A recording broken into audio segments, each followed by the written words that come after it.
कुछ भी कहो, कुछ भी करो, कुछ पॉजिटिव करो, इनकी भावना आहत हो जाती है। तो इनसे कोई फ़र्क नहीं पड़ता है। जो सच्चाई है, उसको छुपा नहीं सकते हैं। अगर सम्मुख वध हुआ था, तो हुआ था। किसने करा? राम ने करा था। तो उसमें जो सच्चाई है, सच्चाई को सामने लेके आना चाहिए। और अगर कोई सच बोल रहा है और अगर उनके ग्रंथों में लिखा हुआ तो मानने में प्रॉब्लम क्या है? अगर तुम्हारे पूर्वजों ने कोई गलती करी है, तो उसको मानिए। सच्चाई तो ये है कि भई ये तो अपने पूर्वजों की गलती भी नहीं मानना चाहते और आज खुद गलती कर रहे हैं। क्या जातिवाद आज नहीं है देश के अंदर? आज भी जातिवाद है। मगर हम कुछ अपने लोगों के लिए कुछ बात करना चाहते हैं कि आपको षड्यंत्र पे नहीं रहना। षड्यंत्र है ये। हिंदू धर्म एक षड्यंत्र है। बाबा साहब डॉक्टर अम्बेडकर ने कहा है कि षड्यंत्र से बाहर निकल जाओ। और बाबा साहब डॉक्टर अम्बेडकर ने 14 अक्टूबर 1956 को इस षड्यंत्र से बाहर निकलने का रास्ता दे दिया था। अगर हम लोग 22 प्रतिज्ञा कर लेते हैं, 22 प्रतिज्ञा का उच्चारण करते हैं, तो बाबा साहब डॉक्टर अम्बेडकर की बताई हुई बा 22 प्रतिज्ञा है। तो इनकी जो भावना है वो आहत हो जाती हैं। तो ये भावना आहत गैंग है। इनको देश से कोई लेना-देना नहीं नहीं, है। लिखने वाले ये हैं, हुँ।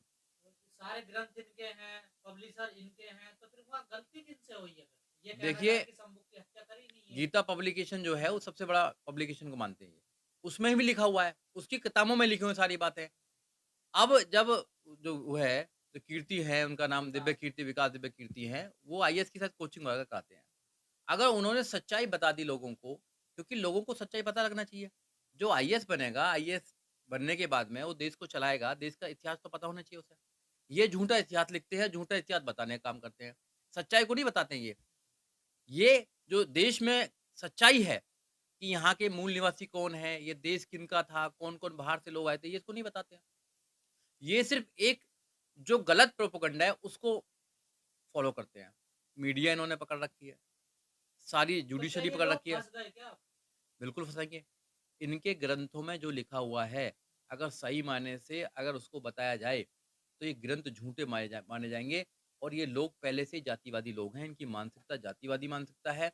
इनके जो पूर्वज रहे हैं, उन्होंने जातिवादी जो व्यवस्था है बनाई है, जाति बनाई है उन्होंने, धर्म बनाए हैं, सब कुछ उन्होंने बनाया नहीं है। तो गलत कौन है? लिखने वाले गलत हैं या जिनकी आज भावनाएँ आहत हो रही हैं, ये गलत है? देखिए, लिखने वाले जो हैं, उन्होंने सच्चाई लिखी है। उसमें भावना हाथ होने का मतलब क्या है? अगर शंभुक ऋषि की हत्या करी थी, तो लिखा हुआ है। अगर महिलाओं के लिए वहाँ लिखा हुआ है ऐसा कि मैंने आपके लिए नहीं ये युद्ध करा, हुँ, मैंने तो अपने मान-सम्मान के लिए युद्ध किया है, अपने कुल के लिए। अपने कुल के युद्ध किया है। और महिलाओं की स्थिति तो वो है कि जैसे कुत्ता किसी चीज़ को घी को चाट लेता है और फिर वो खाने योग्य नहीं होता, वैसी आपकी स्थिति है। अगर उन्होंने कहीं लिख के बोला है, तो उसको पढ़ाया जाएगा। तो सही बात को तो छुपा लेते हैं। जैसे तुलसीदास ने कहा था, ढोल, शूद्र, पशु, नारी, ये सब ताड़न के अधिकारी। वही तो कह रहे हैं वो तो कि जब आपकी मानसिकता ऐसी रहेगी महिला के प्रति, इस देश के मूल निवासियों के प्रति और अब अच्छे जो लोग हैं, वो अगर बताने का काम करते हैं, तो आपकी भावना आहत हो जाती है। तो आपकी भावनाओं का किसी ने ठेका नहीं ले रखा है। कोर्ट डिसाइड करेगा कि भावना किसकी है। यहाँ तो 150 करोड़ लोग हैं, 150 करोड़ की अपनी-अपनी भावना है। आप गोबर को गणेश बनाएँगे, फिर कहेंगे जी अपनी भावना हमारी आहत हो गई। आप चूहे की भावना आहत हो जाएँगी, आपको शेर की भावना आहत हो जाएँगी, किसी ने कुत्ते की मज़ार बना रखी है।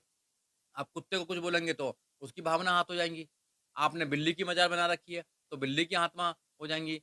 तो आपने तो हर आदमी को तो भगवान बना रखा है।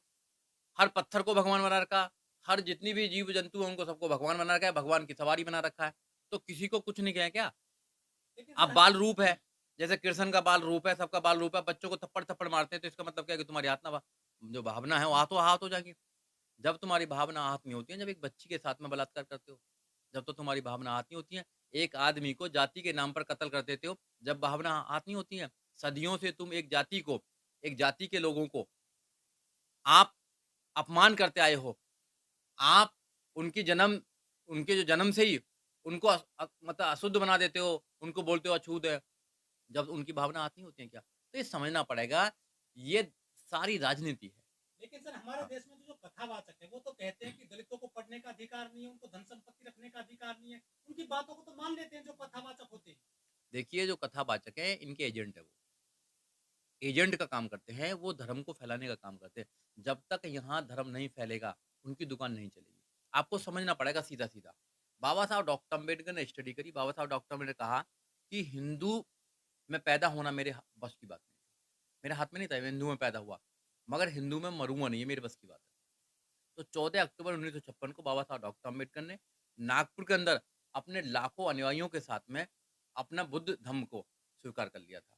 बाबा साहब समझ चुके थे, क्योंकि ये जो व्यवस्था बनाई हुई व्यवस्था है, ये कहीं ऊपर से व्यवस्था नहीं है, इन लोगों ने व्यवस्था बनाई है और इस व्यवस्था से इनको फ़ायदा है। अगर धर्म का धंधा चलता रहेगा, तो कुछ चंद लोगों को धर्म के नाम पर बहुत फ़ायदा होता है। धर्म के नाम पर उनको सम्मान मिलता है, द जा जाति के नाम पर उनको सम्मान मिलता है, धर्म के नाम पर वो पूजनीय हो जाते हैं, उनको चंदा मिलता है, उनको मंदिरों में चंदा मिलता है। अगर धर्म हट जाएगा, अगर सब बराबर हो जाएँगे, जो बुद्ध ने कल्पना की है, जो बाबा साहब डॉक्टर अम्बेडकर ने कल्पना की है, जो आइडिया ऑफ इंडिया की बात की है, तो सब बराबर हो जाएँगे। तो तुम्हारा भी सम्मान है, मेरा भी सम्मान है। यहाँ बराबर सम्मान नहीं है, यहाँ जाति के आधार पर सम्मान मिलता है। जाति के आधार पर यहाँ योग्यता की बात की जाती है। यहाँ सराब बराबर तो है नहीं, जभी तो रिज़र्वेशन की पॉलिसी आई यहाँ पर। अगर सब बराबर होता, तो रिज़र्वेशन क्यों दिया जाता? भाई रिज़र्वेशन देकर उन लोगों को उस मेन धारा में लेके आने की बात थी, जिसमें आज तक नहीं आए हैं। उनकी ज़मीन जायदाद आपने छीन ली, नौकरियाँ आप देते नहीं हो, आप एजुकेशन नहीं दिया आपने, अच्छे कपड़े पहनने का अधिकार नहीं था। ये तो अंग्रेज़ों का बहुत शुक्रिया है। अंग्रेज़ अगर इस देश में नहीं आते, तो पढ़ने का अधिकार नहीं मिलता बाबा साहब